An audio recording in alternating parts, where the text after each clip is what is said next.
Now, it might be a bit overcast and drizzly out there, but this April was the third driest ever recorded in East Anglia. Once again, the weather's creating problems for farmers who don't have access to irrigation, while water companies have seen an increase in demand as people water their gardens. Now, a potato farmer in the Fens is calling for more support. This from our environment reporter, Richard Daniel. It's been one of the toughest springs Luke Ablett can remember. A tenant farmer on the Cambridgeshire Fens, he grows wheat, barley, sugar beet and potatoes, which he sells locally. But this year's crop is struggling. Just see here, as you can feel, can't you, how dry it is. With no access to irrigation, he's at the mercy of what falls from the sky. Recently, that's been next to nothing.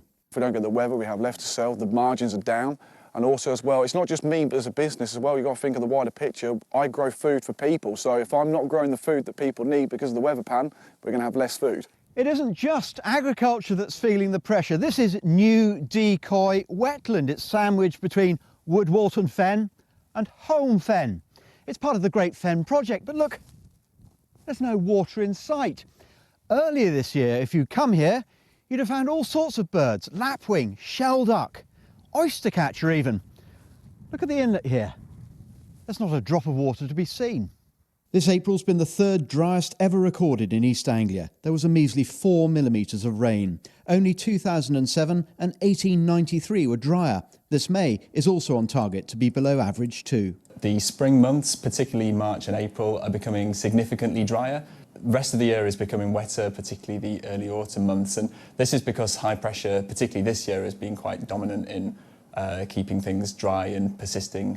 Cambridge Water and Anglian Water are planning to invest around £2 billion in a new fen reservoir near Chatteris in Cambridgeshire. If it gets planning permission, it could be supplying homes by the late 2030s. It will supply water to around about 250,000 customers across the east of England.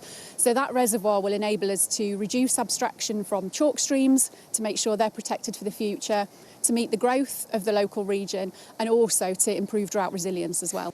But that won't help Luke Ablett. Building his own reservoir would cost around £500,000, money he doesn't have. And he can't get a licence to abstract water from local rivers, meaning he's little choice but to work with what the weather brings. Richard Daniel, BBC Look East, in the Cambridgeshire Fens.